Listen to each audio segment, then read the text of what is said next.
What am I on time? Sort of. Just getting ready to get the stream going at the absolute last possible second. Love. Like my Lego. Are we live? I don't know. Drop frames. 8,000 kilobits per second. That's normal. Everything looks normal. Speakers are in the right place. Hey, you doing? Good to see you. How you doing? Man, we might watch some more Skibbity Toilet stuff, but I don't know if we're, you know what? If you're going to be around later, I looked at those what ifs. I don't know if we're going to do the what ifs because those are pretty out there in terms of fandom.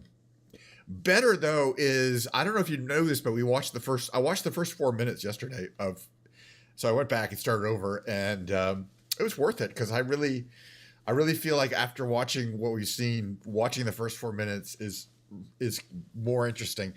And we're probably going to watch the second 4 minutes up to, I'm glad you're doing well. Maybe, so in other words, from 4 to 8 minutes, which doesn't sound like a lot, but there's so much going on in the early part. And that's like each of the episodes was only about a minute long. I think that'll be more fun for me, and that's the important thing, than watching kind of fan edits and things like that, which is still a cool idea. I'm glad that they're doing that. How is everyone doing today? Let's just settle in. There's no hurry. We're going to get the stream started. I'm not in any big hurry. It's a Saturday. There's nothing going on later today, so this is the highlight of my day. Getting to sit and play a little flight simulator with you guys, watch a little whatever we want to watch if we feel like watching, and there'll be big brain games. I'm going to be doing my trivia stuff, solving a bunch of 5-letter word puzzles that I enjoy doing. We'll see how we do. The trivia game starts getting hard on the weekends. You know, Saturday's one of the harder ones. Sunday's the hardest one. So I expect to do poorly on the trivia. More just, compared to average. Then there'll be the break as usual, and after the break, it will be the musical section of the stream. Today's musical section is brought to you by the Fender Stratocaster Swirl. Is today's stream long? My weekend streams have been over 2 hours and 15 minutes long. When I started stream, I tried to stick to an hour and 45 minutes to 2 hours. But I'm finding it, why not just stretch it out? There's really, if I don't have anything to do, some of the segments can run a little longer, some can run short. And I agree, some people want to see parts first, some people want to see the musical part first, but there's always the VODs, you're more than welcome to watch the show, like most people do, after the fact. Oh, right, I forgot to mention, Jesus, I almost forgot to mention that this stream is powered by a freshly poured glass of Diet Coke with a lot of condensation and ice in it. It's just the way I like it. It's going to get kind of watered down, when the ice melts. I'm okay with that. All right. I understand. I know how things work. The other thing you'll find every day is my beautiful blue Bluetooth controller. The beautiful blue Bluetooth controller. Try saying that 10 times really fast. And it is beautiful. It's one of a, I like this too, by the way. I always flash that in front of people, but each one of these is a different design, a pattern, so they're all unique. That's my Swirl Stratocaster like that too. All right, so what is today's mission? I don't know.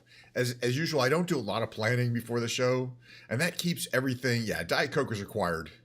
I mean, as I say, the show is powered by Diet Coke. It's not sponsored by Diet Coke. They don't pay. They don't send me free Diet Coke. What is that about, Mr. Diet Coke Corporation? Huh? I've been doing this for a long time and pushing your product pretty much every single day for 2 years now, and I don't even get one free case of Diet Coke. I don't like to sound ungrateful. I'm glad I just live in a world in which Diet Coke is widely available at every possible store, and everyone watching should immediately stop what they're doing, go down to the store, and get themselves some. All right, so we're going to do something which we don't normally do, which is, I hope this is going to work. Let's see if this is going to work. Perfect, hopefully, right? Yeah, all right, we're good. Okay, yesterday we had some interesting, I wouldn't call it fun, but we did something I never do, which is fly a large airliner. In that case, it was the 737, mainly because, for obscure reasons, because of Nathan Fielder's The Rehearsal season 2, he became a 737 pilot. But I also have, apparently, I didn't even know this till today, because I haven't had it activated, a Dreamliner 787, and that's the one that went down in Air India recently. We don't have an Air India. We get Korean Airlines, KLM, or House. Let's do KLM. That's a nice one. KLM 787. This is a big one. This is a big plane, okay? But I figured, since I had just started up a 737 and they're both Boeing products, there's no particular reason why I shouldn't be able to start a 787 up from cold. All right. So where we're going to do it is the question. I mean, let's do it out in the desert where we can't cause too many problems. You know, actually, how's the weather here in North Carolina? It's really hot in the east. Let's do it around here, North Carolina. This has got to be pretty area. Defense Testing Activity Airport. That's not long enough. We need a nice big airport. That's 6,000 feet. A really big airport. What's the biggest airport around here? This is a big jet. Where's the city? It's like around here. Okay, this is I believe a Marine Air or something, Marine Corps Air Station. I'm not sure what that means. It doesn't really matter. Just has to have a long enough runway to take an apron, like a large ramp, so that we can park a 787 there. Let's see. All right. So it's got the first goal, and this is going to take a while. This is why I kind of reserve these for the streams when I don't think I'm in a huge hurry. It's going to take about 20 minutes to go through the checklist on a 787, and it seems like a long time. In the real world, yeah, it even takes 20 minutes or longer. And it's a very realistic, simulation. It probably takes about 10 minutes to go through the checklist, and it does so on the simulation here, and it does in the real world. It takes a little longer, unless you're rushing it, and you wouldn't be rushing it on a 787. All right, we're on this KLM. Let's check this out here. It's a beautiful, gigantic airliner. We can barely see it. Air France KLM, gigantic. Oh, let's not go into the airport here. All right, we can't do much exception here. This is the biggest plane I think we've flown on the stream. Basically, I think there might be one bigger. I don't know. All right, but let's look around. Yes, this is a typical Boeing layout, which means I don't know anything. All right, let's put this down to here. All right, those are your air brakes. These don't do anything. That's back. Throttle is to idle. We're going to bring up our checklist so that we can do these correctly. But yeah, this is already looking, the panel here is pretty familiar. I wouldn't expect the 737 MAX and the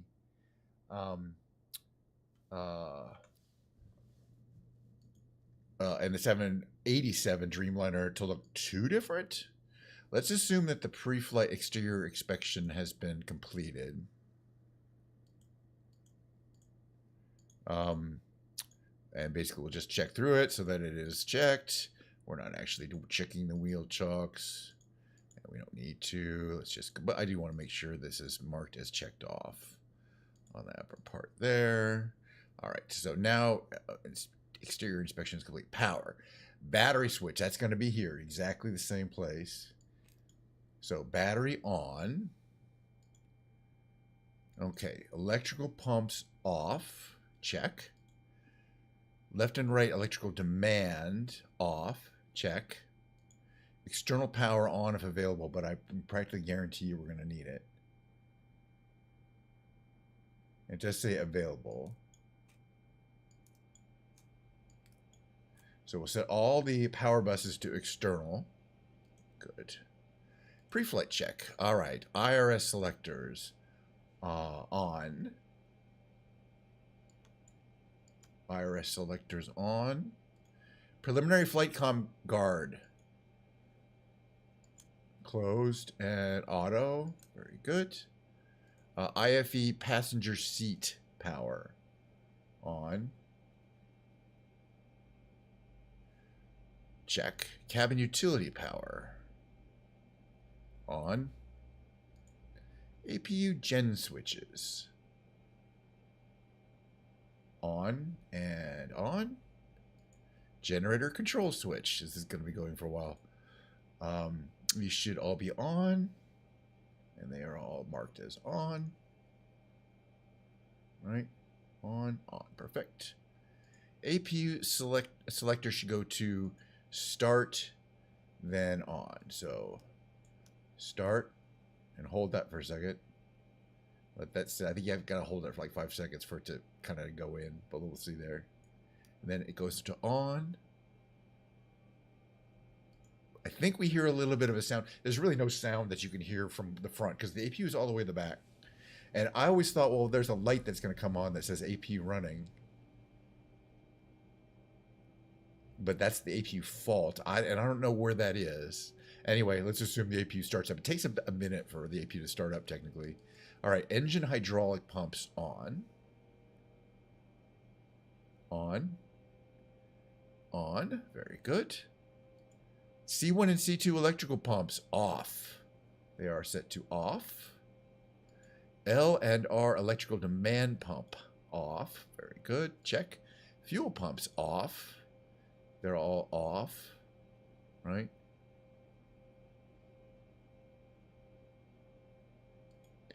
Anti-ice auto. I'm sure these are all... Where is that going to be? There we are. Anti-ice. Oh, auto. Auto. Navigation lights on. On. Check. This is actually really fun to go through these checklists. Logo lights as required. On, in that case. Recirculation switches. Okay, we got to move our little thing. Recirculation switches. On. Both of them are on. PAX switches. They should be on auto. I bet they're all... Okay. No, they're not.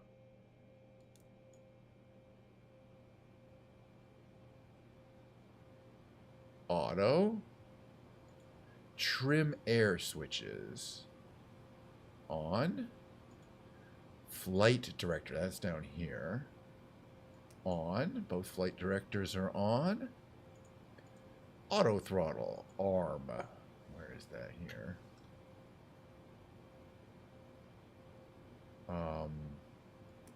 Armed.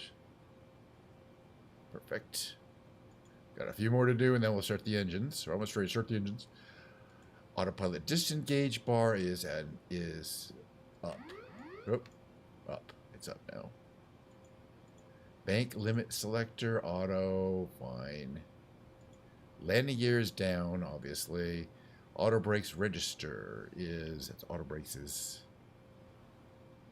I don't know where that is. Oh.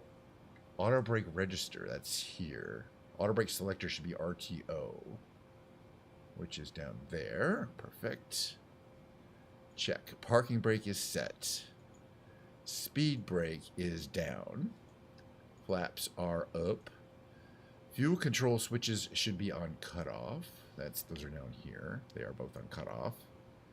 These are the, by the way, these cutoff switches on the 787 are part of the controversy over the recent Air India crash. It's the most dangerous thing that could happen is accidentally shutting off an engine when one goes down and you accidentally shut off the other engine.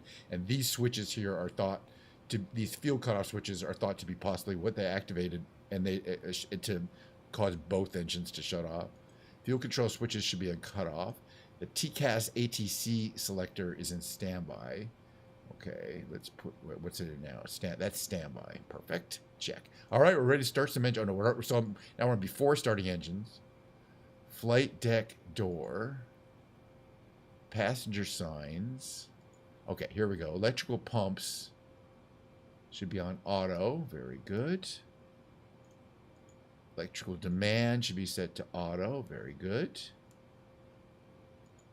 Fuel pumps now go on. Let's see. All of the fuel pumps need to go on, I believe, right? They're all now on. Oh, what about this one? Auto fuel balance is on. Enable. Fault. All right, leave it off then. All right. Fuel pumps on. TCAS selector. Where is that? TCAS selector. Can you show me the TCAS selector, please? Oh, it's way down here. Now it should be on transponder. Here we go. Check. Trim is... Let's see. Trim is fine. Beacon on. We're almost ready to start the engines. I'm excited. Beacon lights. You want to turn beacon lights. Traditionally, the reason you turn your beacon lights on before starting engine is if somebody's outside your plane, and they know to clear the engines when that light comes on. If like they're working on the baggage or doors or something like that. So it's kind of a sign, and several planes you're supposed to turn beacon lights before starting engines, and that's the beacon. The beacon says, "Hey, everyone, I'm starting the engine." Thrust levers to idle. They should be on idle. Okay, thrust levers are down here. Hold on a second here. Oops. Thrust levers are on idle, right? That idle? Yes, thrust levers are on idle. Right engine start ignition should be... Wait, what are these on? They're on norm. Okay. Start. Right engine start. Okay, check. Right engine fuel control. That's down here. Should be on run. Now, are we starting the right engine? Let's find out here. It looks like something's spinning up over there. Maybe not. Give us a second. Yeah, we're getting that real slow updates. My computer having only 12 gigabytes of RAM in the video card, but no, you can see it spinning up. It takes a while for those big engines to start up. But yeah, I just want to confirm, we've already filled up my 12 gigabytes of memory. Yeah. Fine. On the GPU. Well, I got to start saving up for a better GPU if I want to run these big planes. Because, yeah. Oof. Anyway, as long as you don't move around, you can see the engine is starting up. That's the right engine. It's spinning. The left engine is basically just sitting there in the wind. Much slower. That's basically just free flight. You can see us hanging out in the cockpit there. Look around. That's me and my baseball cap. Nope. That's as close as we get, pretty much. All right, we're spinning up though. We're 21%. All right, next engine is going to be left engine start. So left engine. Let's see. Where's the starter thingies? Can I see it from here?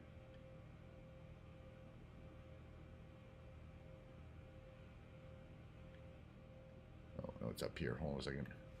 Dude, I gotta get the right view here. There we go. Left engine goes to start. There we go. And then we gotta go down here. Arg. And put this in run. And now we'll see that engine start up there. Give it a second, but you can see it is spinning more than it would through just the wind. There it goes. Hey, really? Yeah, that's definitely spinning up. I like starting the engines. All right, engine started. Okay. Monitor engines parameters on the iCast. That's one of these things here. Oh, yeah, this one with the kind of dials on the left, I think, is the iCast.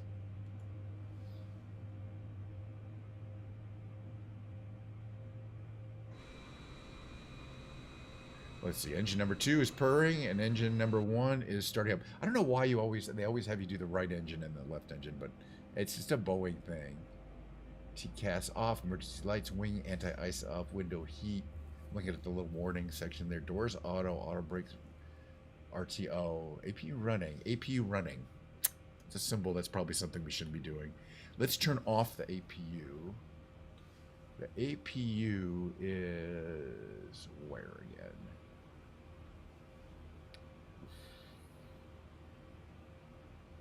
There's the wiper. Left wiper's on that side. It's in a different place, too. Where is the APU starter? Engine. I just want to get used to where all this stuff is. It's kind of cool. Air conditioning. It's kind of down. Anti-ice. I mean, I already turned it on, but I don't remember exactly where it was. All right, let's go back to the power. So, pre-flight. APU here. Where is that? There it is. All right, APU. That's the APU. Just barely measure. Okay, APU should be on off. All right, so now when we go down to look here, it says, okay, APU cooldown. This is really intense. Revit says APU on, now it says APU cooler. It means it's a spinning turbine. And eventually it will say APU off, but it takes a minute for it to spin down. It's just giving you a lot of information. Okay, before taxi, anti-ice as needed, not needed. Cancel recall switch. What is a cancel recall switch? Checked. Okay, we don't need those. Auto brake selector should be an RTO. I'm sure it's still an RTO, right? Oh, wait, yeah, it's still on RTO. Flight controls check. All right, flight control means we're supposed to actually go take a look inside the plane and make sure when we operate the various surfaces there with my joystick, like the rudder, is the rudder moving? Here, you see the rudder moving when I move my rudder controls. You see that the rear airlines move up and down. All right, flight controls are checked. Ground equipment clear. That's really nothing we can do about it. APU, okay, so here's where we go APU off.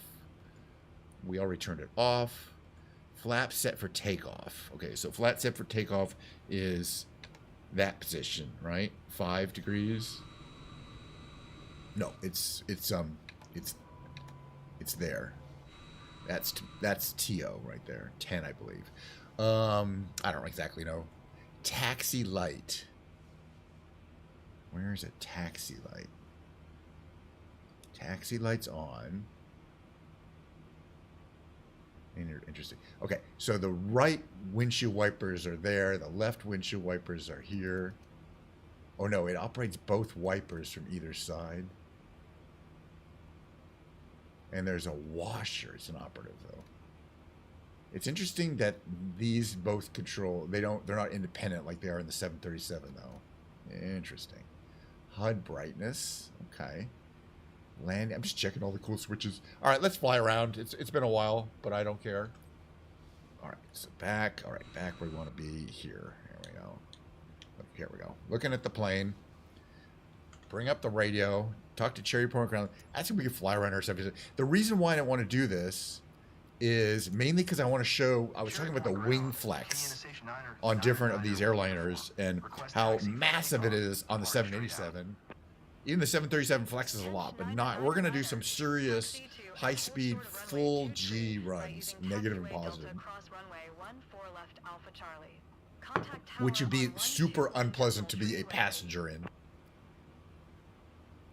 Okay. Oh, I want to see something first. Yeah, I don't think it will let us go through the door, will it? Oh, it will. We can actually go into the cabin here and take a look around. This is first class. There's no people. All right, let's fly around. I don't want to check out the cabin. We'll go back. Do. All right. Do. Where are we? Here we go. All right. Right. There we want these. Some engine power. There we go. Ooh, engine power. I like it. Where are we go? Oh, where does it want us to go? The other direction? That way? Yeah, we'll go this way. Yeah, resource. Yeah, again, this is a message that's now happening on SU2, but basically what it's telling you is, yeah, you ran out of RAM on your graphics card. It doesn't specifically tell you what graphics settings you're supposed to lower.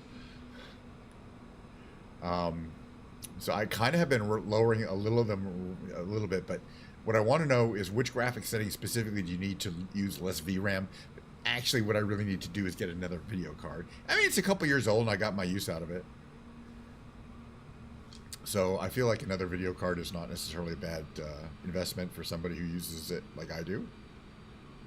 Let's see, slow down a bit here, make a super sharp turn here. But yeah, you see every time we do a transition into the cabin, it's going to be real slow.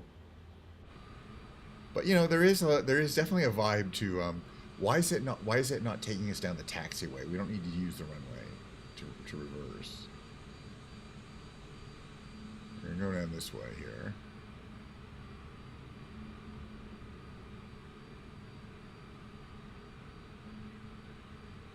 All right, a little bit more. At least we have nice weather. I think I have standard weather on, right? Let's check. Live weather is checked. Real time. This is somewhere, what, did I say North Carolina? I don't know. I didn't really remember. Cherry Point. Like, it's either North or South Carolina, but I forgot. It's not important. We are in this majestic 787 Dutch. I don't know why this KLM would be taken off from this airport. All right, we're almost at... I don't know why it's not letting us use the whole runway, too, which we're going to need. We're at 787. Although we're not heavily loaded. It looks like we're going so slow, but this is almost 50 knots, which is kind of taxi speed. All right, keep going so we can go use the whole runway. Looks like there's 2 runways here, though, which interestingly.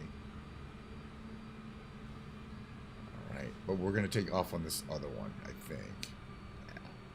Yeah, that runway ahead is, I don't understand this, how it's got like a runway starting there. Oh, and then there's a cross runway, too. I guess it's this runway here it wants us to take off on. But it's kind of not clear. Oh, yeah, it said 23R. 5L. Where is 23R? This is not 23R. This is really confusing. Yeah, it is 23R. Oh, I don't care at this point. All right, flaps are set. Tune the tower. Request takeoff clearance. We're close enough to an airport that we can use. This is plenty of runway here. Ready for departure. Departing straight out. It's really not clear how these runways are. That's 5L. I think that's... No, 23 left is over there. But I don't even care. It's not the right runway. We don't care. Let's just get out of here. Alright, build up some power here. Face down the runway. Let those big giant engines build up some power for us. Let's see what happens. We got the throttles pushed all the way to the limit there. We are getting some speed. It's a nice long runway. Don't know really where we are. We're at 90 knots, 100 knots, 110, 120, 130, 140, 145 is VO. R. We're flying a plane. Gear coming up. Gear should be coming up quite quickly. No reason to let it sit down there as soon as you have positive vertical. And there we go. Beautiful plane. Oh yeah, flaps to 0. Trim is reset to 0. This airbase back here is really, I mean, you can see how it's got those runway. I don't know what runways. It's like a star-shaped runways there. MCAS. Okay, let's try not to get over our ideal climb angle here. We start to back off on the engines a little bit here. There we go. There. Building up some altitude. It's a beautiful plane. All right. So you can see, for whatever reason, this version of this 77 doesn't have the winglets. Or they're very not, you know, very subtle. That you kind of see on planes. Good to see you. How you doing? I am doing something I almost never do, which is fly around a giant jetliner for lulls. And the thing about these planes is that they don't want to fly at low level, and they will fight you if you try to fly at low level. You know, they'll basically put the trim on for you. And it's just because until you're kind of in a descent configuration, they don't like being close to the ground, and you know, for good reason. That's not where they're supposed to be. But you know, so the climbing in one of these planes is quite easy. But getting it to necessarily not climb is the tricky part. Or doing what we're going to try to do here, which is find a city and then buzz the buildings. I wonder if there's a city around here. Let's fly through some clouds. Ooh, clouds. Clouds. Cloud. It's a good effect when it's up here. Here we are flying through the clouds. You can see the yoke moving around when I do the joystick. Hello, ma'am. How you doing today? I like her. She's quiet but friendly. Dutch KLM, but we're somewhere on the eastern seaboard. We're in America. We're not near 11. Yeah, you see that the trim is set to, the trim is auto set, and you really can't do anything about it.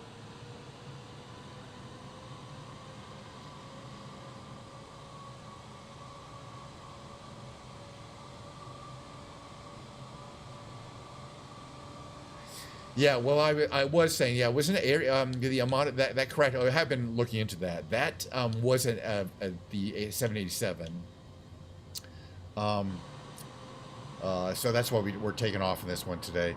Yeah, basically, I've been watching it, and at this point, um, people don't really know what happened. The flight data recorder was recovered and damaged and sent to the U.S. For evaluation, and 99% of the time, you know, they can recover everything they need from the flight recorder. It's very hard to, it's very pointless to speculate. But based on what they saw, that it took off, it seemed to take off fine, and then just kind of didn't go very far at all. They're positing that was a loss of both engines. And there was a mayday call, and he said we did not achieve power, or something like that. We cannot achieve something like that, something indicating that pilot knew that there was no power. But the question becomes, because the takeoff doesn't really show a lot of damage flying through birds or anything like that, why would both engines shut down simultaneously, which is what it would take for a plane like that to crash. It's so rare and unusual.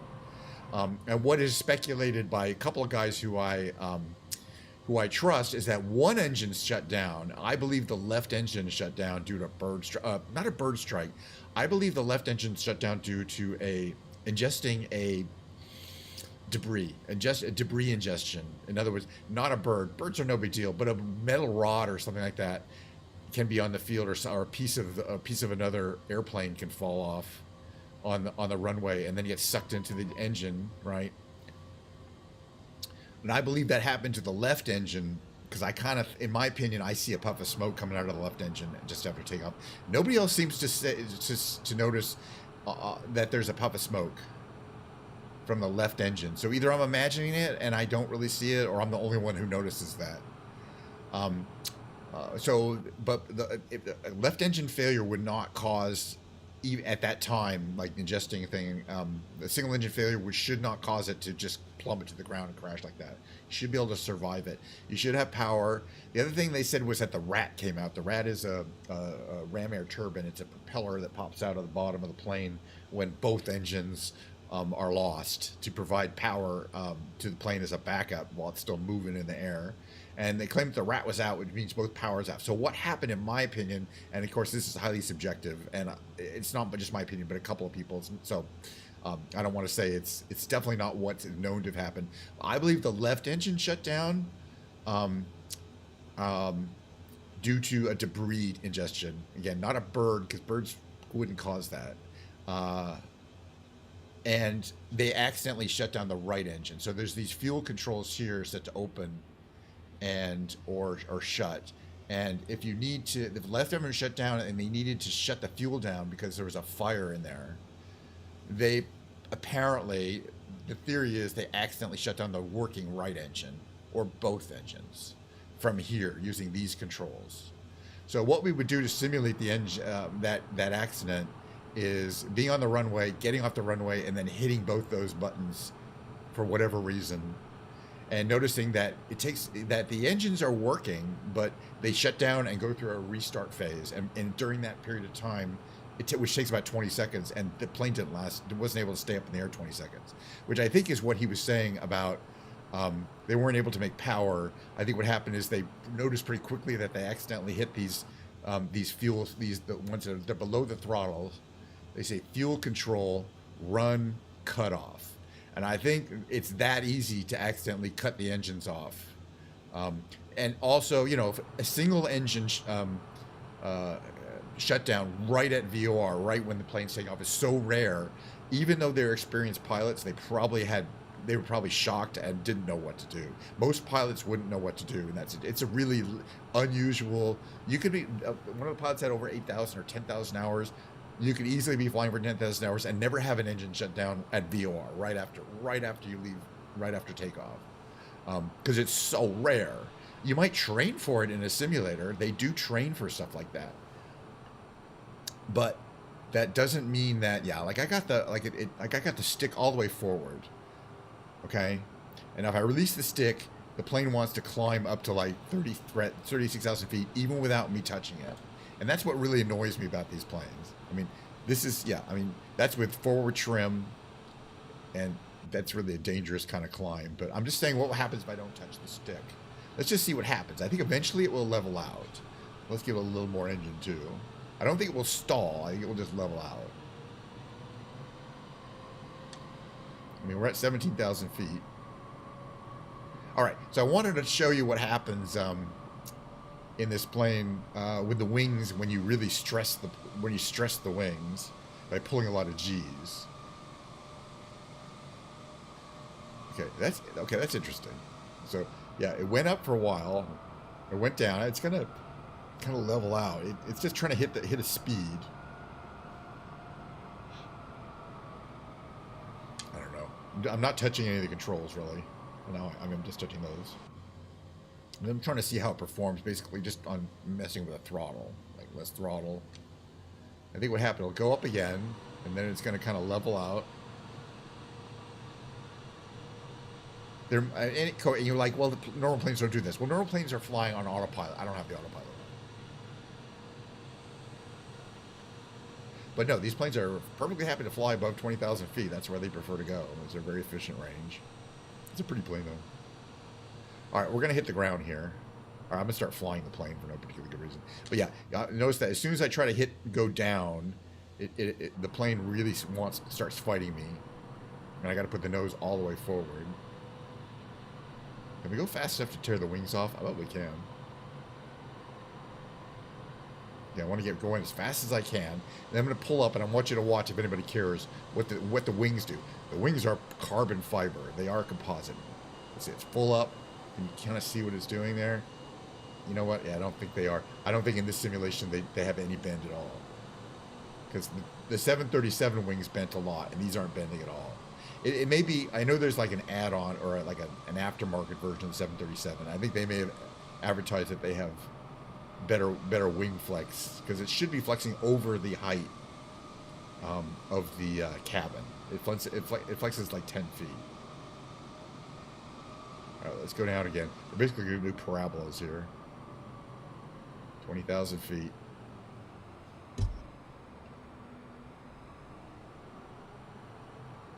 Some engines going again here.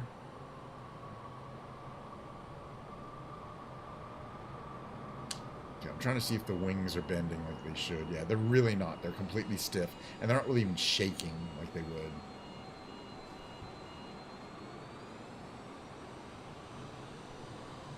Can you loop one of these things?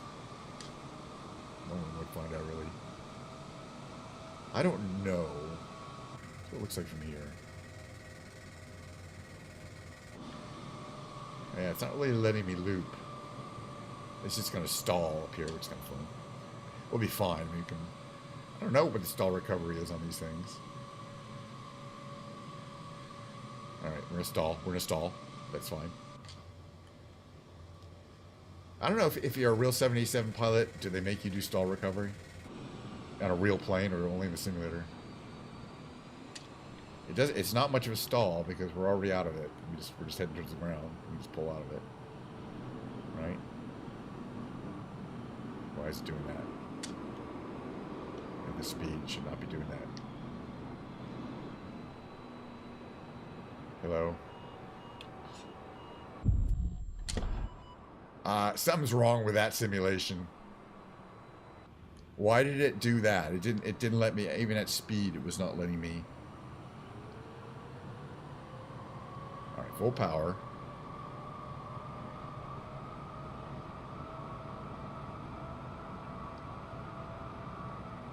Why is it turning heavily to the left now?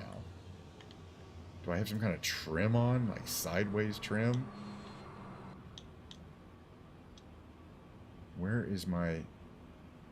It's doing this heavy rotation to the left. Like that's all the way to the right. And then when I release the stick, is what it does. It goes, wah, that's released. Right? It's all the way to the right. It should be actually rolling a lot faster than that. And all the way to the left, it rolls right. I don't know what's wrong with it. Well, I mean, I know it's roll trim, but where is my roll trim? Where is it? Auto stabilizer trim. Flaps. Is it here? Rudder trim. Rudder trim is at 0, so I don't know why it should be doing that. I don't know. I don't care. All right, we're done flying this thing. It's just not fun. We'll fly something fun. It is what it is.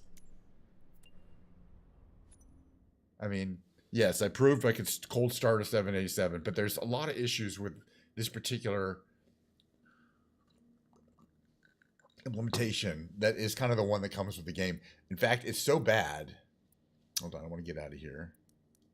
That I'm going to do what I did before, which is disable it from my library. So I remember not to fly it again. I mean, it's just a problematic airplane. Where is it? It's down here, streamed. We don't need it.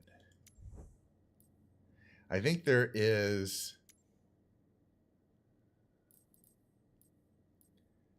This one. That's a different one. And these are just liveries. All right, let's not worry about it. All right, where do we want to fly now? Let's see. Free flight. We'll do a real flight that's actually relaxing.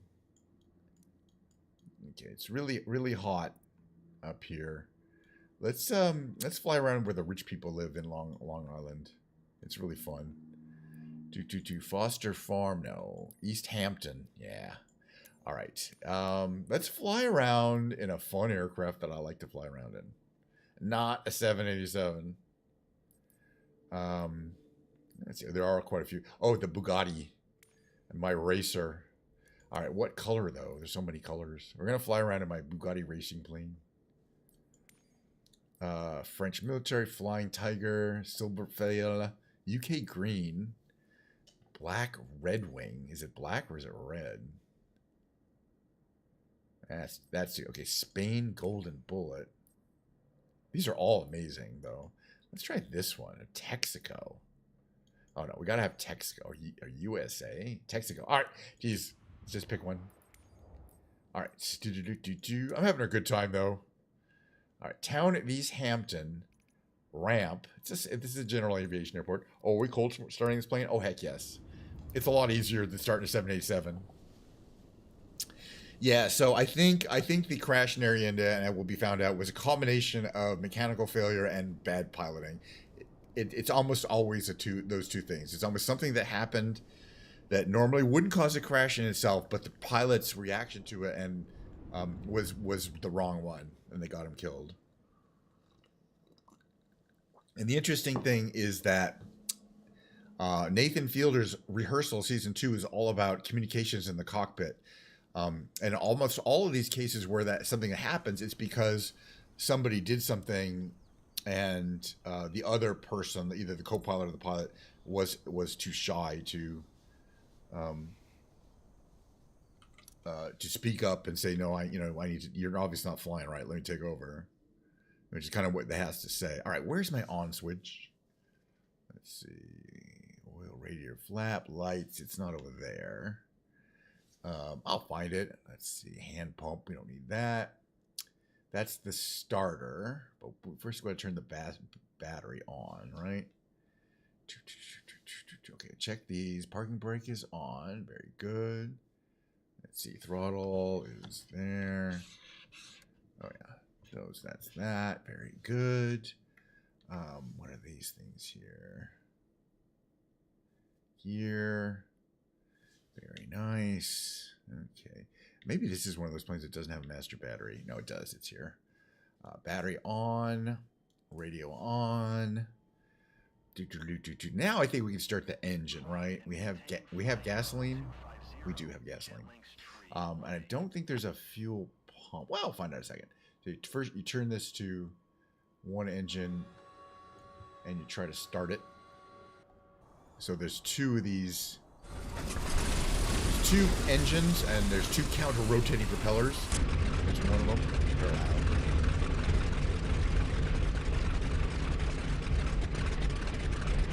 Second engine's gonna start up now. It's cool. A lot of smoke coming out of those headers there. It used two 8-cylinder Bugatti passenger or racing car engines, one in front of the other, and then there's these 4 exhaust ports. And as it heats up, they're going to start glowing red because they get hot from the exhaust. But that's where the exhaust comes out for the 2 8-cylinder. There's 8 cylinders, but the 4 exhaust ports. You get the point. And then this is cool. You can see the Bugatti logo and all that stuff. It says Texaco, which I don't think we've seen this before. Beautiful red color. All right, let's close the cabin. It's kind of loud. Canopy closed, much better. All right, and all these cool instruments here. Okay, I'm just getting used to it again. Everything is running as expected. Very nice. Let's talk on the talk to ground and see if they'll let us take off. Let's see, depart straight out as far as I'm concerned. Works as good as anything else. We're at East Hampton. We're gonna head down off the coast of Long Beach to look at how the rich people live. It's just a thing I like to do. Someday, you know, I could be one of those rich people if I win the lottery. I bought a lottery ticket. You never know.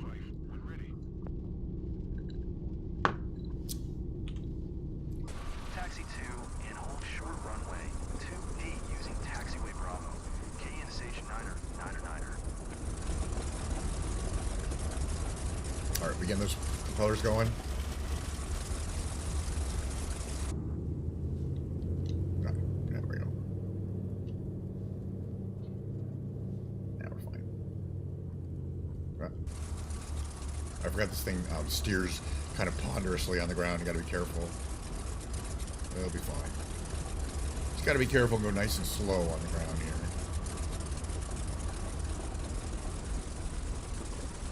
You know, it's an expensive racing Bugatti airplane. It's fast in the air, but on the ground you can see, you know, although it's got a wide, definitely has a wide landing gear, so it shouldn't really be unstable on the ground. It just because of the way it's weighted doesn't turn that well. It's fine, like most planes. Let's fly around a bit in it though. It's a great fun plane to fly in. I just got it fairly recently. It's got that great bat wing shape. It seems very advanced, and the twin engines, counter-rotating engines, solves a real issue that they had with propeller planes, which is torque steer, torquing the engine. The propellers torquing the plane in such a way that it would tend to turn in a funny way. But that 787 was just broken. Sorry. I mean, that's the other reason why I don't fly those big airliners is they're just busted. There's a whole bunch of issues with the flight model. You know, I stalled, but it wouldn't recover from the stall correctly. It was weird. You know, I intentionally stalled it. There's what it looks like from here. It's a very, you know, it looks like a handmade plane because they only made a few of these and they were handmade. I didn't really know that Bugatti even designed an airplane, a racing airplane. I sure know he made racing cars. It's got this great tail configuration there. You see the tail, and then there's when you want to operate the rudder control, it operates both the rudder on the bottom and there's two upper of that three rear surfaces. But when I use the left stick, it doesn't touch the rudder, which makes sense. You can also see the wiring there. You can see like these little those little things move. Those are the cables controlling things. It's pretty detailed simulation. I do enjoy it.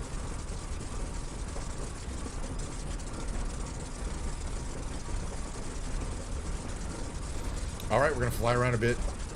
I'm looking forward to it.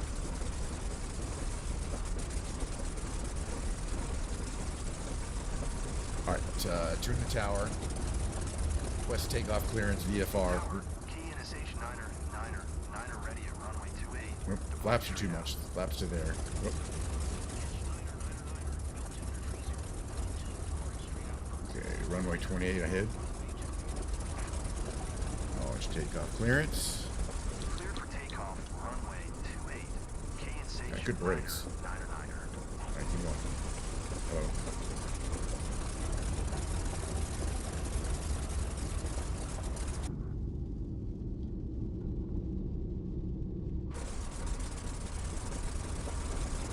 Keep hitting the brakes and they slow me down way more than I thought they were gonna. All right, let's get this out of here. Wants to fly, let's fly it. What we gotta do is get a nice line up here and give it some juice.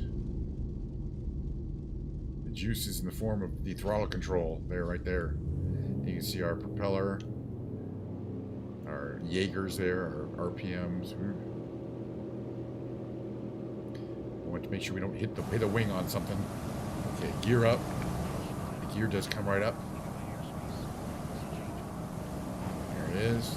And now we are ready to go for bear. I mean, this thing's really doesn't move. Alright, we're gonna head, let's see, west. I think that's where most of the fancy houses are. On the coast here. There's one after another. Gonna stay nice and low. Here's where we took off, East Hampton's airport. East Hampton Regional. So, but in general, this is just where the fancy city people come to recreate, or I don't know what you mean, to live in a non-city environment. That's only a couple hours away from New York City. But you look at some of these estates here. You can already see these are, oh God, all of these are estates. Everything you see here. And they're all kind of cookie cutter McDonald's estate, you know, McMansions. But this whole area is subdivided into very large properties, and it always has been. I mean, there's land out there. Each one of them has a pool and a tennis court, some kind, or get the hell out. But that's Hampton. Those are the cheap ones because the best ones I think are closer to the beach. And people who have beachfront property here are are really living like. Some of these might be individual houses here, these mansions. They're not like a resort or a little hotel or anything like that. They're just individual rich people live here. Slow down a little bit here. Beautiful day in the Hamptons. I think there's a heat wave in the east, so it's probably like 100 degrees. Another gigantic estate. Look, people, don't step up to the number and size of our big houses here in America. And this is one of the places, LA's got them. All these houses here, multi-million-dollar houses. Lots of giant estates. Oh my God, you can't count them. We're just flying over miles and miles and miles of high-end, low-density housing. You know, in India, they could fit about 10 million people in this area. But here in America, I just want to check out some of the quality of some of these models. And there's somebody, I think that's like a country club there. Usually, sometimes you'll see a golf club. Yeah, look at all these estates. I mean, we've flown over thousands of them already. But we're just getting started. The Hamptons is big. Estates. A fancy swimming pool that guy had over here. Like a fan-shaped swimming pool. All right, let everyone get out of the plane. Get into your magical parachutes. We're going to go and we're going to dive into this guy's swimming pool right here. Whee! Splashed. All right, everyone get out of the pool and back into the... That was fun, though. Where is it? It's around here. I can tell. I can hear it. I got a bug where you can't... Oh, there it is. Hello. Restart time. I like the fan-shaped swimming pool. I'm sorry. I've never seen one of those. I had to stop. All right. It's Hamptons. In my Bugatti racing plane. Because, I mean, if you had a Bugatti racing plane, wouldn't you fly your Bugatti racing plane? The one thing about it I can say is, and it's true, the view at the front is not great with those two giant counter-rotating propellers, but it's very evocative. The view at the side is pretty nice. That's the ocean. It's the Atlantic Ocean. All right, so Southampton. Oh my God, look at these McMansions. Southampton, but then there's so many giant mansion. There's a place to build a giant mansion, build, giant mansion. So you got to wonder about these empty lots. Like there's one there. Somebody's just waiting to build a giant mansion on a helicopter landing in Southampton. We are heading west, but I think there's more, not super rich, but more like just high-end communities. But those are all just, this is definitely a hotel.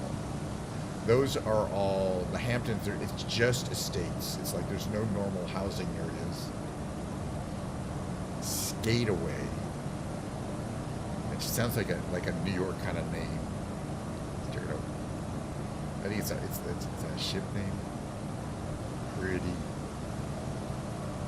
U.S. Coast Guard Station. Shinnecock, New York. Shinnecock, I believe.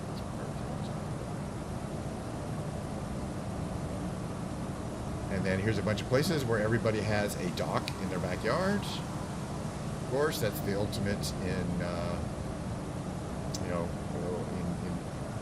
in your life goal to own a house that has, you know, we have your boat in the backyard, or boats in the backyard. But yeah, the thing about Long Island, though, it's pretty flat, but it's pretty big. And it does have your population of rich people. I gotta think that you know, inflation, like restaurants are probably, you know, expensive because so many rich people live down there. I don't know though. Hard to say. I like how you can kind of find it. You can see all these cuts or roads, but it's quite green here too. I mean, it's probably cold. It's rainy. Okay, normal. That's like a normal house. But there's all these little all the little houses are like hidden in these tree areas here. So I always wonders, you know, if you're super rich, you could do worse than living in the Hamptons or whatever. They sure all do it out there. Wait, what's out here? More marinas. There's some parkland here, or these are estates. So it's probably owned by people, not parkland. Estates. We got a little kind of barrier island up here. It's built. It's got stuff on it. Let's check it out. I do like the Texaco star. I mean, I don't think we have Texaco anymore, right? So, but as a brand, it's British Petroleum, or whatever. It used to be the major brand. We still have Shell. Still have Exxon. Texaco.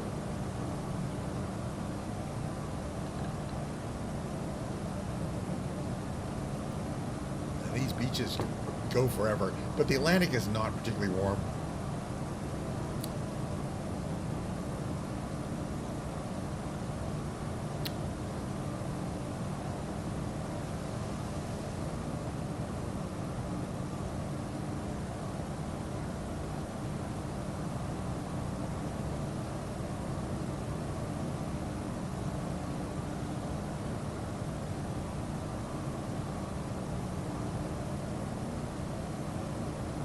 Man, yeah, it's amazing how straight this island is. Although, and I don't know, is it man-made or is this natural though? Is this a natural feature? So it's straight like this, or is this kind of reclaimed? I think it might be natural, but it still goes forever. It's like this is such a long road, you know. To get anywhere on the mainland, you got to go a long way in one or the other directions, or find a bridge, and there aren't that many bridges. So these places always seem cool, but they're so much more isolated than you think. I would rather live closer to town. But yeah, these people are all living right on the water. They can definitely have their boats on the estuary there. Well, I'm having a great time, but it's an hour in, so let's find an airport and see if we can land this baby. I love landing. All right, so we're gonna go here. All right, then we gotta go here. No, flight planner. All right, here we are. This place here, I believe we can land at. All right, what's it look like?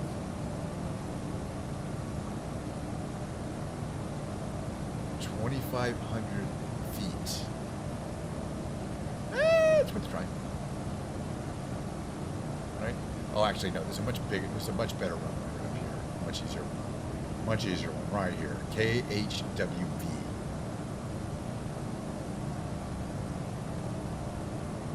Okay, we're almost there. So we're gonna come on from there. All right, we're gonna land. The other thing I want to do is check my fuel level. We're a little heavy for fuel.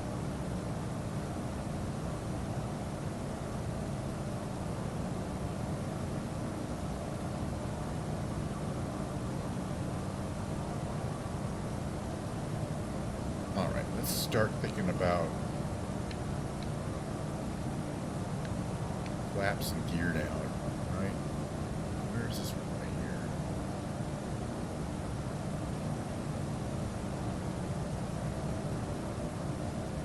here? Gears down, flaps are down, and we can also put these speed brakes up. Those are the top part, and but we don't need those up quite yet. All right, we're gonna come in and make a turn here. The runway is there. You can kind of see it now.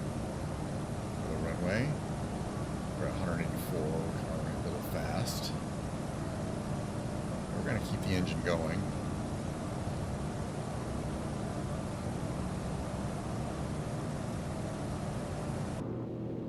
That's what it looks like from here.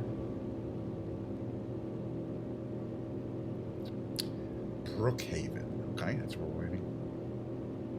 We don't need this anymore. We have the visual. We have a visual on the runway. Alright, so we got air brakes out a little bit. Flaps to full. It's 177. A little bit more on those brakes there.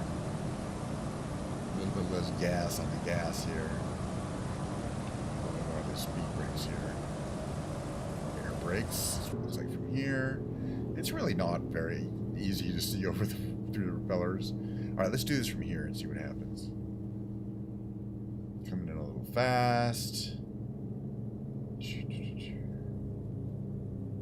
Are we getting a little left to right wind here?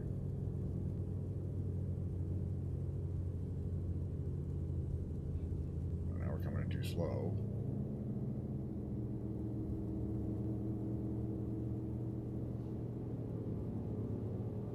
Not a very good lineup. Back up to the runway, I think. Maybe not.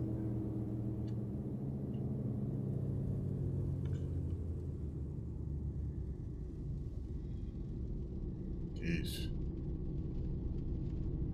And anyway, in landing, you survived. Survived it.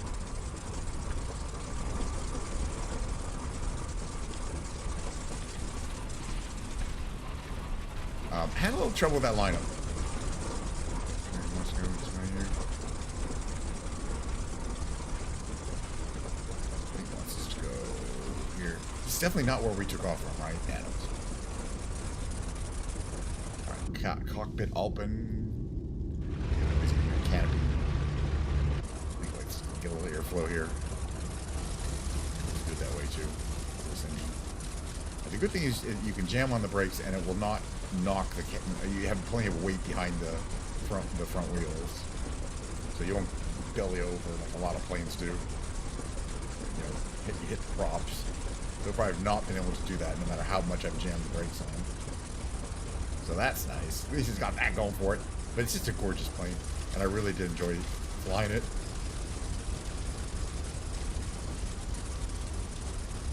So you can see now now that we're warmed up, those exhaust ports are glowing red. Of course, we're red, so it's kind of hard to see them, but you can see they're glowing red. And if we shut down the engines and wait for 5 minutes, they'll turn black again. It takes that long. Yeah, maybe 4 or 5 minutes for those to cool down. You know, a realistic time frame. What a great fun plane to fly, I gotta say. Alright, we'll go through the shutdown procedure. It's very simple.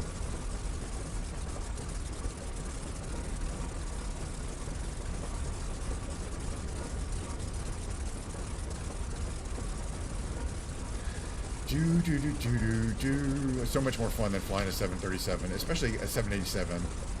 The 737 is better than the 787. The 737 actually is a very sophisticated, and they're both from the same company. They're both the Solo company, you know, models. The 737 is great. The 787 has some serious problems. The flight model and basic things like the startup. Just some basic issues. Definitely the flight model.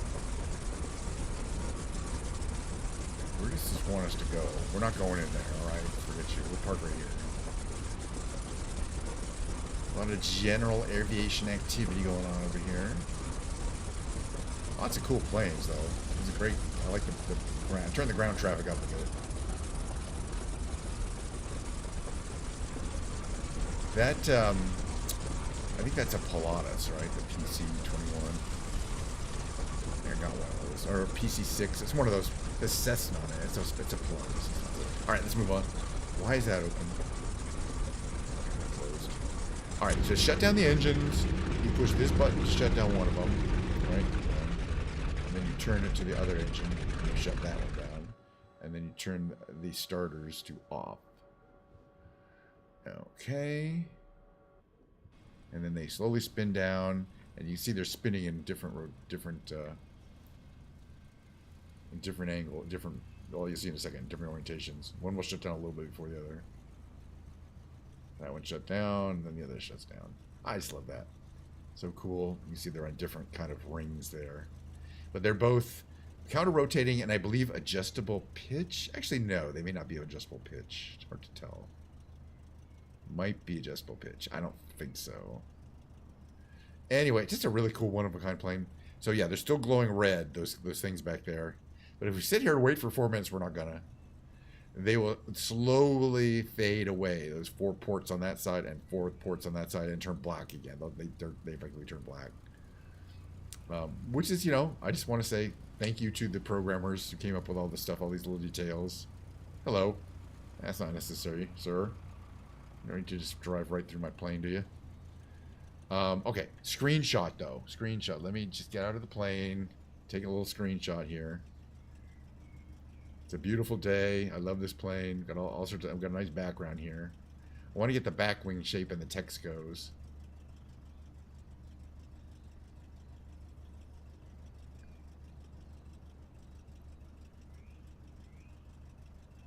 All right, that's gonna have to do. That was not the right thing to do. Hold on a second. Let me figure that out again. All right. Right key combination. There we go. That's the right key combination. Let's take a little screenshot. Put it in my screenshots folder. Might use it on my sometimes when I go live message on Twitter. We're gonna go right to the brain games. How do you feel about that? Is that okay? I think it's fine. Let me just change categories here.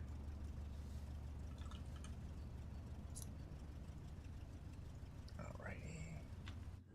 Well, at least that second flight was really fun. Main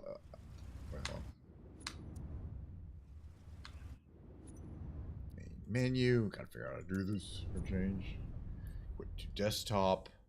Quit to desktop. Quitting to desktop. Very good. Okay. Big brain games coming up. We'll do more Skibidi Toilet sometime, though. All right. The big brain games consist of me playing the Quirtle. There's a game called Revealed. There's the Tightrope Trivia Quiz, which is getting harder. There's going to be Ad Remove, Show Details. I don't want to see the details. Thank you for removing the ad. There's some Octortle games, which is solving 8 5-letter word puzzles at the same time. This one is a warm-up. We'll start with a warm-up Quirtle game. I already did the regular Wordle today. It was rough for whatever reason. It's just random. I have a strategy to get into 4, and I did not work today. My strategy did not happen to work today. Works most days, though. All right, what do we got here? This could be a whole bunch of things on the upper right, like grout or trout. This one here, A and an M. What else could be here? Interesting there. Whoa.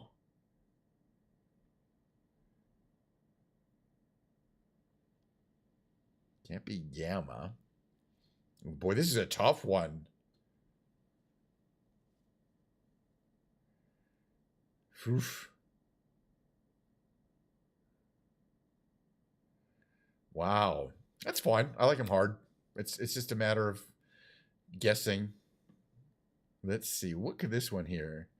This one on the lower right, at least I can guess something. Begin that it could be. All right. And now we know a few things. That helped a lot in the upper right because now we know that there's a G in there. So now I think it's grout. G-R-O-U-T. That helped a lot. And then we have a B-U something here. It could be buddy, right? B-U buddy. Let's try buddy. All right. So that's helpful. And then the D helped in the lower right. This could be Madam, M-A-D-A-M, right? Yeah. All right. See, it eventually just popped into me. I didn't even need to take a long time. But there's a bunch of other Quirtles, but we're going to skip them and go to the Revealed. The Revealed is an interesting, I don't know if it's interesting. I like it, though. Arts and culture. And then we have 4 words to solve it. 2-letter, 3-letter, 3-letter, and 5-letter. Arts and culture. On January 28th, blank, more than the blank of the blank, most blank, blank, and blank, gathered to blank a blank to raise blank for the blank. The blank. It sounds like something like we are the world. We are the world. We are the future. We are the world. Pretty easy one today. They're not all that hard. They're not always hard. Boy, that was easy for me. Well, I could kind of tell almost all these words without seeing them. And then the song came into my head, We Are the World. 1985. Yeah, it's a big deal. All right, see how we did. We did pretty good. 0 reveals. I got it without having to get any hints. 4.1 reveals, 1.1 hints, 51% solved it, which is pretty low solving rate, actually. I think we did okay. All right, let's do the tightrope trivia. This is a timed 9-question trivia quiz. Today's the second hardest day, and they really saved the hard questions for the later days in the week.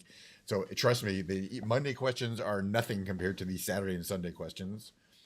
So we will tread carefully, but you have to get them both right and fast to get your good speed, your good score here. So rabbits underground. So snakes out. Prairie dog? What's a ground squirrel?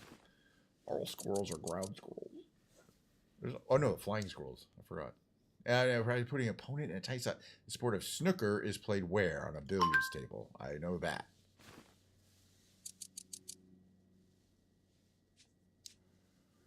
In 2018, which luxury fashion brand released a rainbow variant checkmark check print to celebrate the community? Fashion. Ugh, that one, Burberry check print. Yeah, that makes more sense. That's a really hard one. That's an example of a really hard. Retiring which web browser? Internet Explorer. I don't even. Yeah, it's gone. It never was really a thing anyway. But anyway, let's move on. Jason are the pursuit of which met the Golden Fleece. It just happens to be the thing that Jason the Argonauts was looking for. I mean, if you could find some Golden Fleece, why wouldn't you look for Golden Fleece? Dalmatian Coast. Dalmatian Coast is Croatia. King's Landing was filmed in Croatia. William, Duke of Normandy, decisively won which bill cementing his conquest of England? Hastings.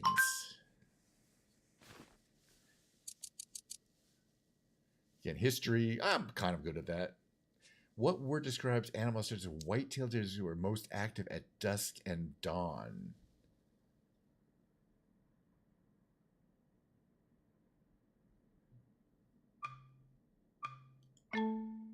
Shit. I kind of thought it was one of those two, but neither one of those looked right to me. Wow. Boxing match. The Teddy Roosevelt. Wow, we barely made it across, but considering it is one of the harder days, and Sundays, last Sunday I did not make it across, so we were that way. We made it across. Barely. First try. I mean, there's only one try, really. What do we get here? Tightrope Boss, which is below Walking Encyclopedia, which is below Clever Funambulist, but it's still better than nothing. Alrighty. We did good on the revealed. Let's see how we do on today's octordals. We do 2 octordals, the basic one and the rescue, which is super hard. This is just a warm up. This will not be. I mean, this one I'll definitely solve this one. We get 8 words, so technically it's easier than the octordal because you're more likely to get. Let's see. What is this? This is going to be born. Lower left is going to be born. Just because we have 5 letters, all 5 letters there. We got this is probably going to be. Libel, Libel, right? We got here. We got all there here. This is gonna be spicy on the left there. Spicy. Let's move along up here. Let's see what we got here. We got CL, and then an E, right? And then something, and then a T. So I'm gonna guess cleft. CLEFT. Well, the F was not useful. All right, what we have here though. On the left side is probably going to be, no, it can't be stain, but it could be satin, right? It could be satin. It has to be satin, in fact.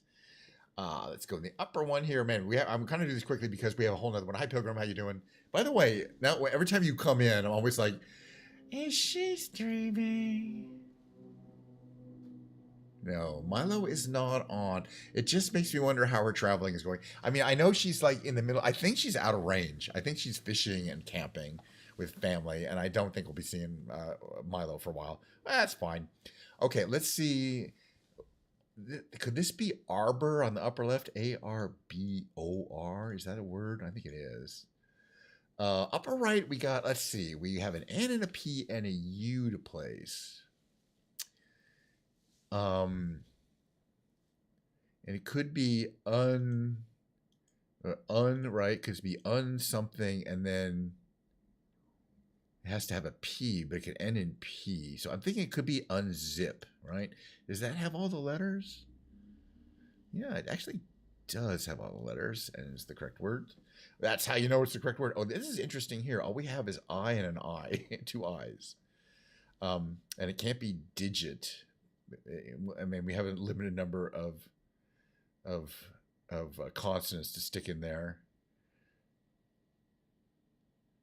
Can't be rigid.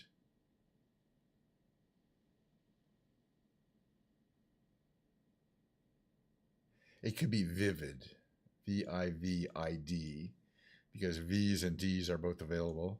It was vivid. All right, but we got one more. Yeah, I know she streamed a lot of the drive. She streamed for 4 hours driving. It wasn't a little driving. All right, last of the brain games is the Rescue. It's the hardest of these Octurnal games. And the reason why it's hard is because it chooses 4 random and generally crappy starting words for you. For example, the starting words don't include all the vowels. Like there's no U in any of the starting words, all 4 of them. But that's the only one. Let's see, we have a D, I, C, and E here, but not in that order.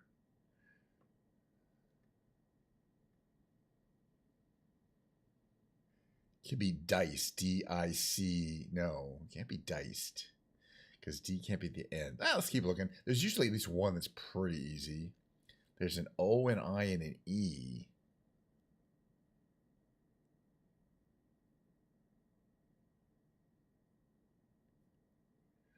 But could it be video? V-I-D-E-O. I think it's likely to be video. All right, we got one. Okay, hey, that's no hurry. This one here is interesting. We have all those 5 letters. So it's got to be, yeah, it's got to be match. That's easy enough. M-A-T-C-H. No other possibilities on the right here, right? M-A-T-C, yeah, has to be match. Okay. There's always a couple easy ones. That didn't give us any new hints, really. All right, we have an A-E, and an H, and an L to place.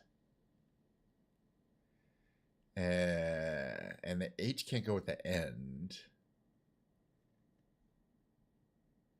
Could it be, okay, H-A, and then L-E something. I don't see any words there. Something E-L, or it ends in E-L. Could that be a word? Harrow. E-L. See, I don't like this starts with an H. And if it doesn't start an H, then we know the H is in the middle. So it could be L-A-H. I'm just going to do this E-L, right? But one of these L's could be wrong.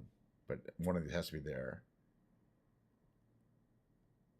Yeah, I don't know what that word is yet. Let's hold off on that.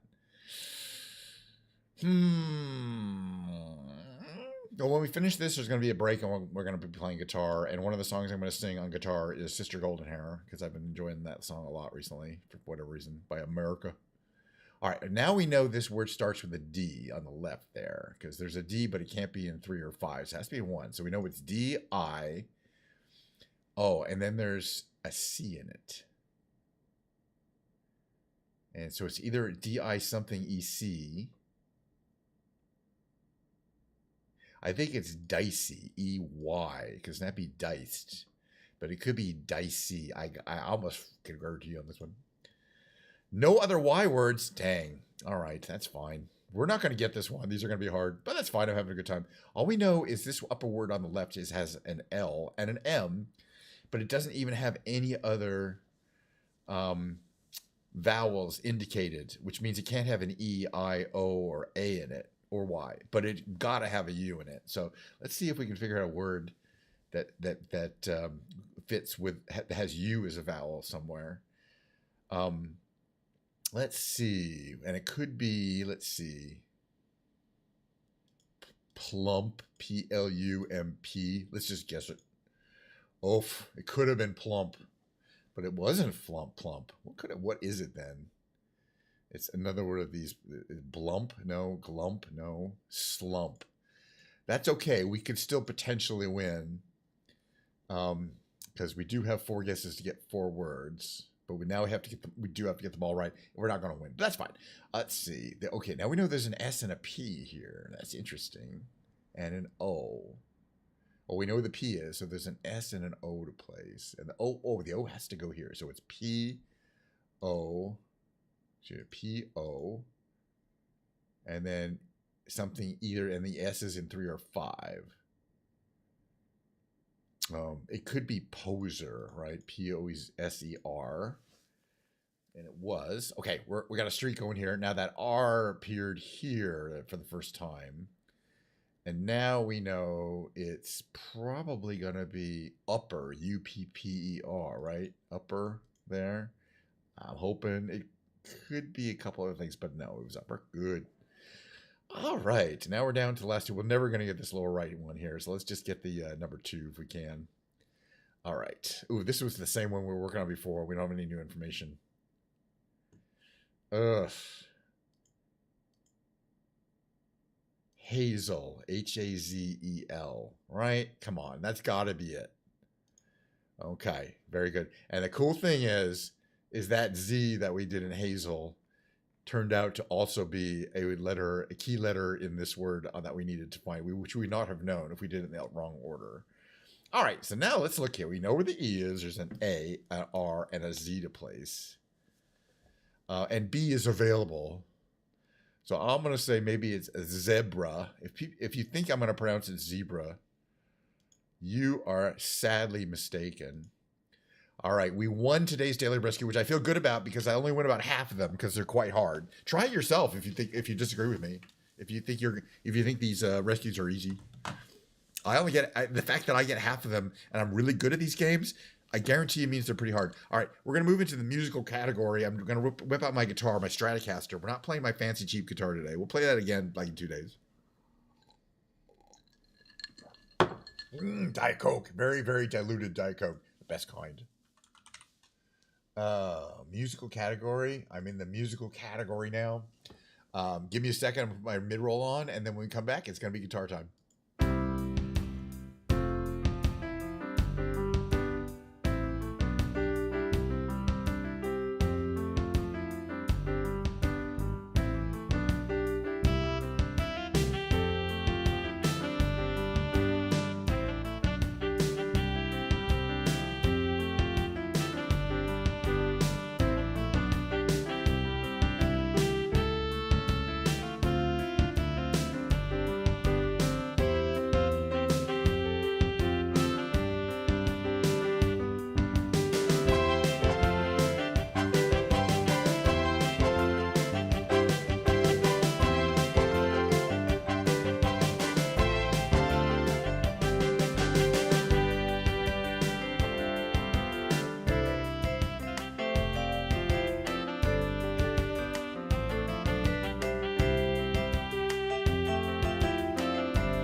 Okay, got my mic on.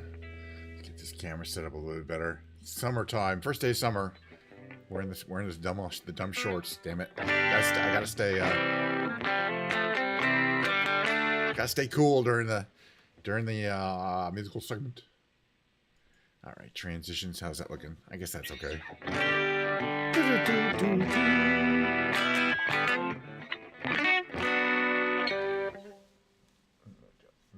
Up. That.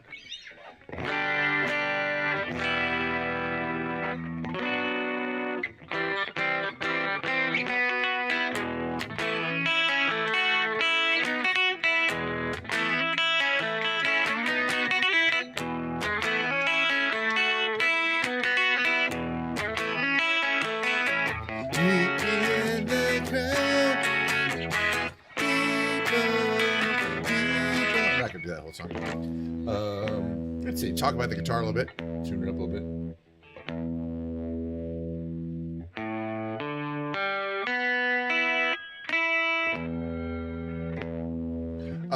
Tuned up. This is my Fender Stratocaster. It's a standard Stratocaster, which, by the way, means it was made in the Fender-owned factory in Mexico, which is where all the standards are made. It's from the 2013, I think.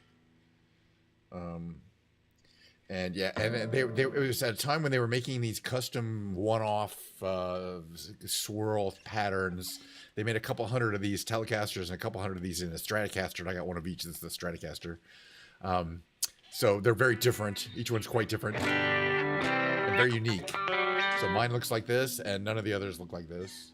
I mean, there's a general color scheme that they use, but this swirl pattern. And the cool thing is I have in the back, you can kind of see that in the cavity there.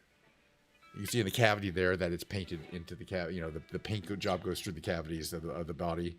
I love the Stratocaster. It's a very well made.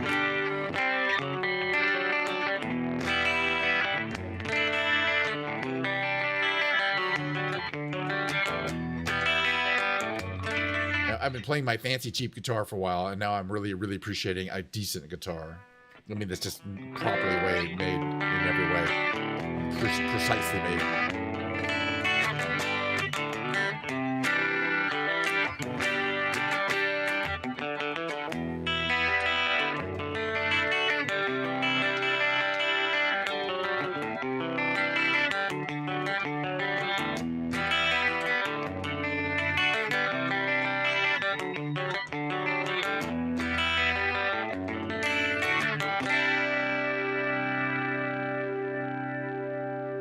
That's the stain.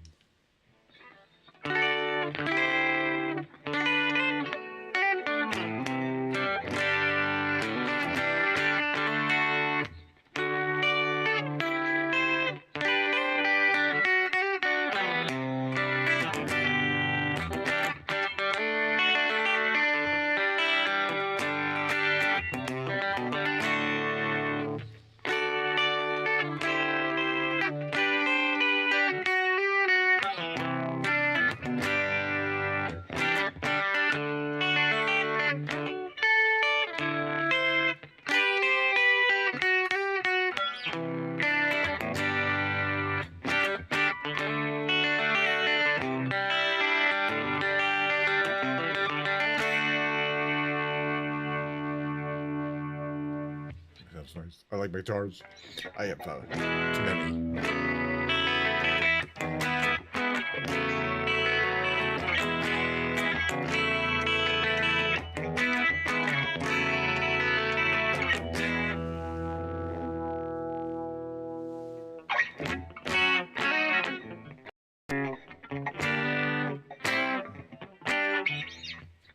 All right, I want to sing a song, and that's all there's to it. We're going to warm up a little bit with a very familiar piece here that I do every single time. Let's do a little singing, my patented sing-along and sing and play. It's not patented, but I'm the only one who does it. It plays and sings to a karaoke song live on YouTube. I'm not saying it's a good thing. I'm just saying I'm the only one who does it. I don't see necessarily, except here's why. Here's why more people don't do it. Playing a song in time and singing at the same time is harder than it looks. But you guys aren't gonna appreciate that.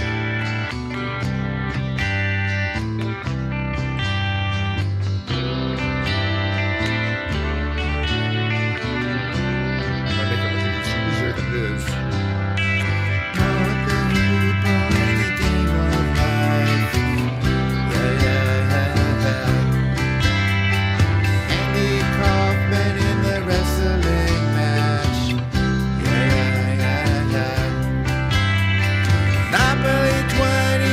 Checkers and chess.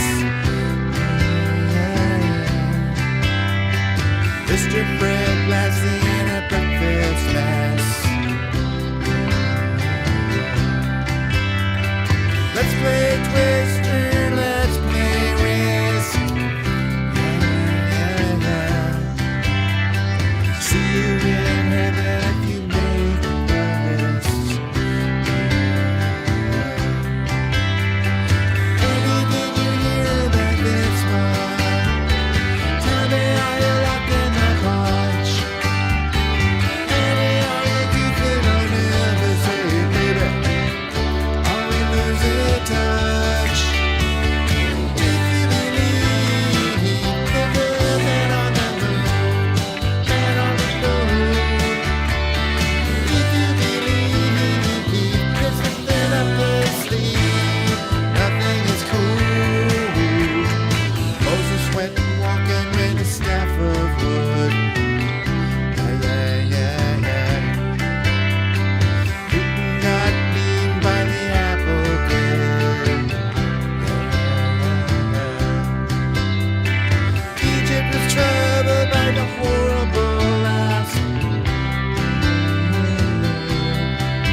Charles Darwin had the gall to ask.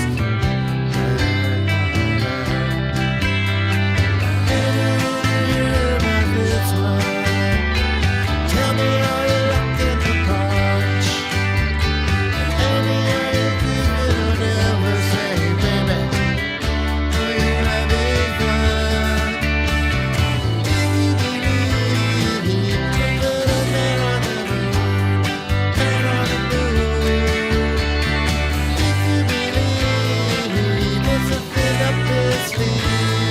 Nothing is cool.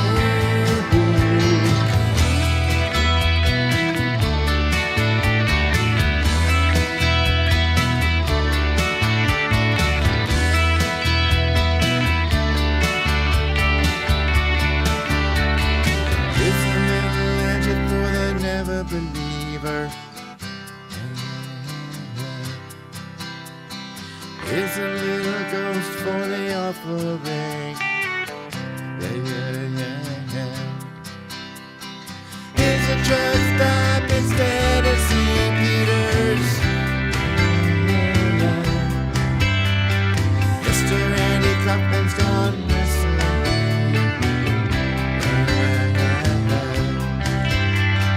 Did you hear about this one? Tell me how you locked in the punch. Maybe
stop me from playing that song because I love it. All right, Sister Golden Hair is next. We'll get around to the others. Sister Golden Hair. You're my Sister Golden Hair. Thank you. It's gotta be this one, right? Oh yeah, Capo 2, right?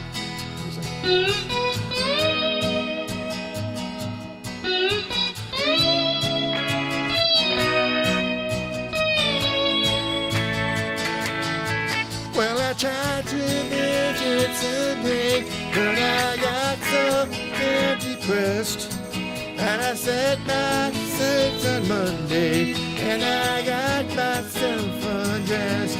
I ain't ready for the altar, but I do agree there's times when a woman sure can be a friend of mine.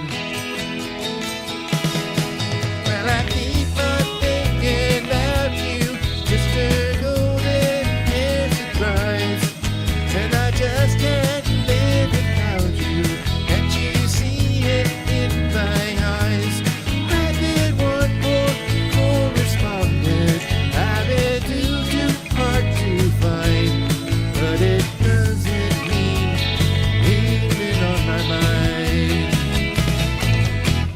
Will you leave me in the middle? Will you leave me there? Will I be just a little, just to show you care? When I tried to fake it, I don't mind saying it, just can't make it.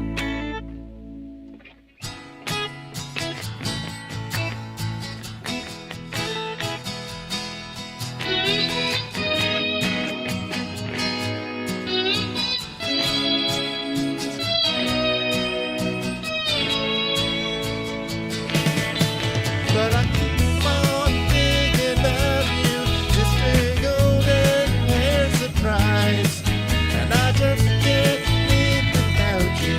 Can't you see it in my eyes? I've been one poor correspondent. I've been too hard to find, but it doesn't mean payment on my mind. Will you leave me in the middle? Will you leave me in the air? Will I be just a little, just to show you care? When I tried to fake it, I'm not saying, just can't make it.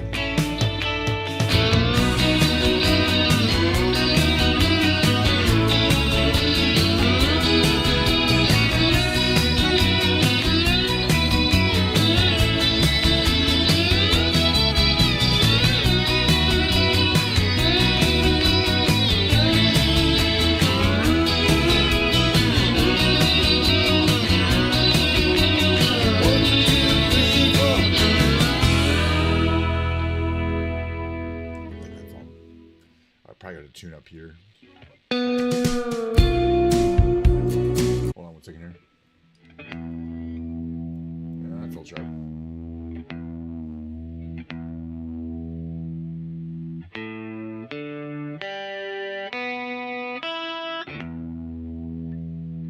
That's better. Okay, a little wicked game here.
What's the next one?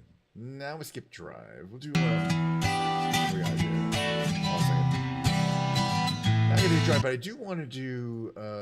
There she goes.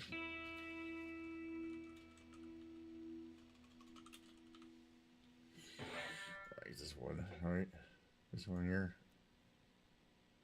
Soul King.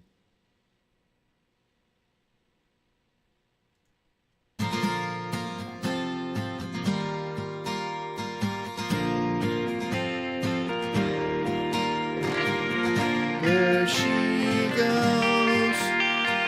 There she goes again.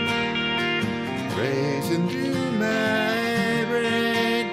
And I just can't contain this feeling that remains. There she goes. There she goes again. Closing my veins. And I just can't contain this feeling that remains.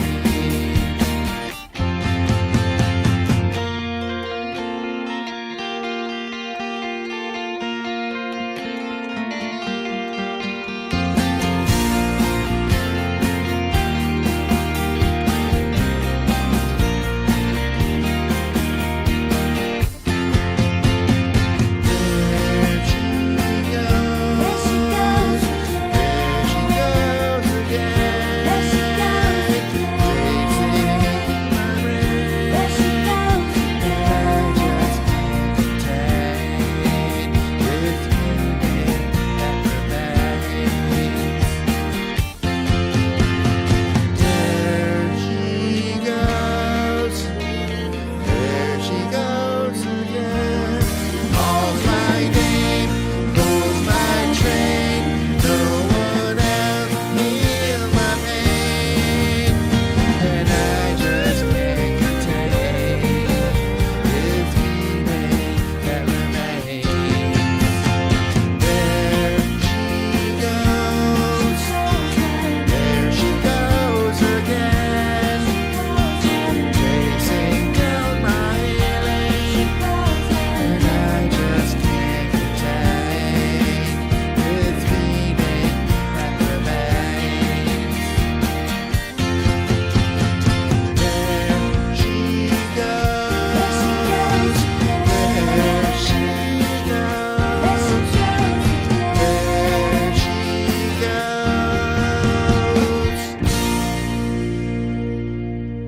You love playing that song. We did Strange Currency last time. Did we do this one? We'll do a different one. I'm searching around. I'm picking and choosing. Let's see. What do I feel like doing next here? We've got some of these on the right I can pick. Oh yeah, Painted Black. That's one of my favorites.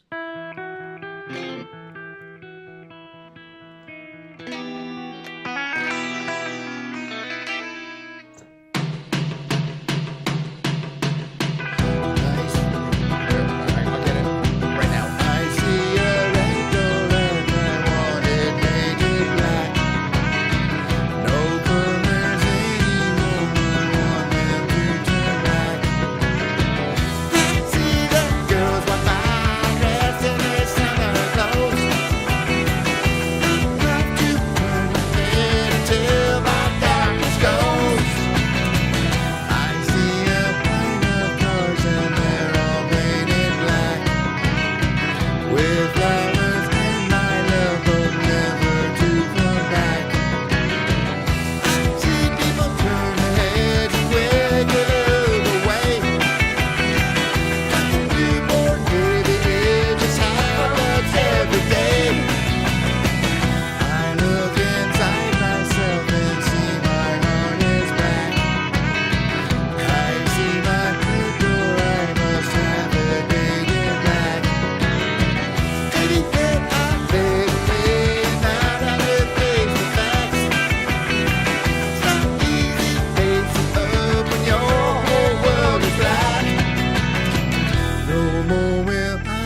sea go turn a deeper blue.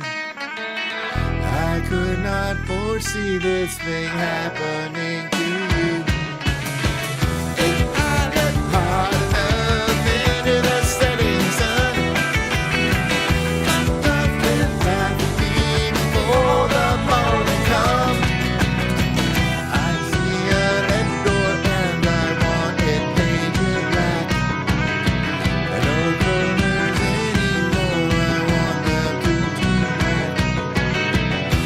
See the girls went by, dressed in a summer robe. I have to turn my head until my darkness goes.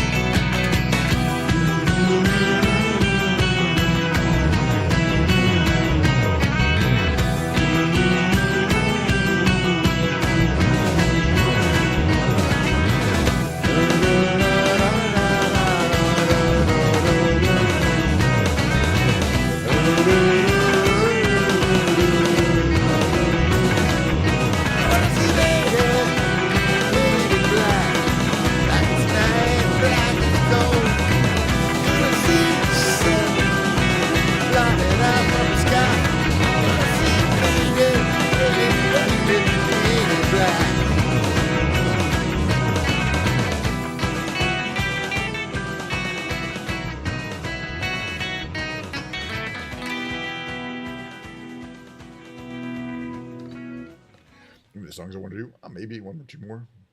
I don't know that one. What do we got here? No.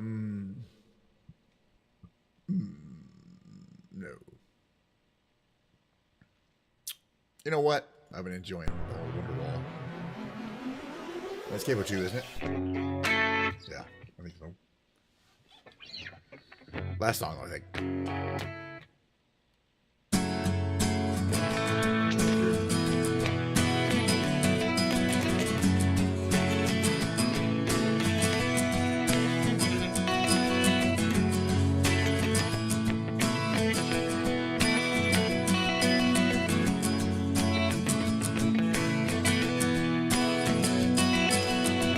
Today is gonna be the day that they're gonna throw it back to you. And now you should have somehow realized what you gotta do. I don't believe that anybody feels the way I do about you now.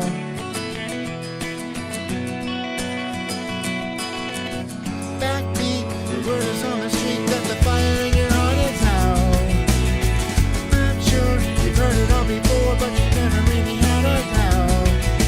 I don't believe that anybody feels the way I do about you now.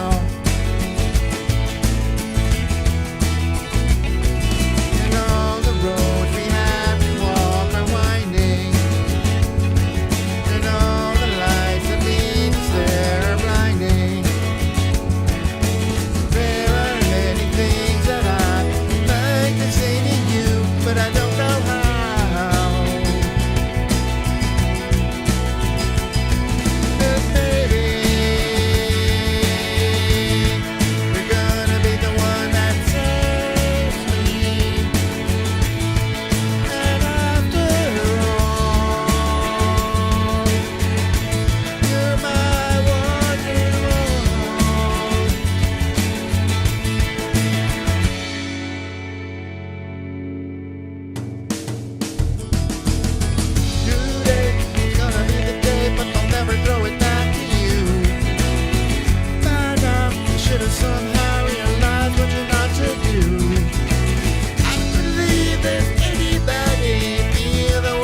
for today, though. I had 2 hours of show, dang it.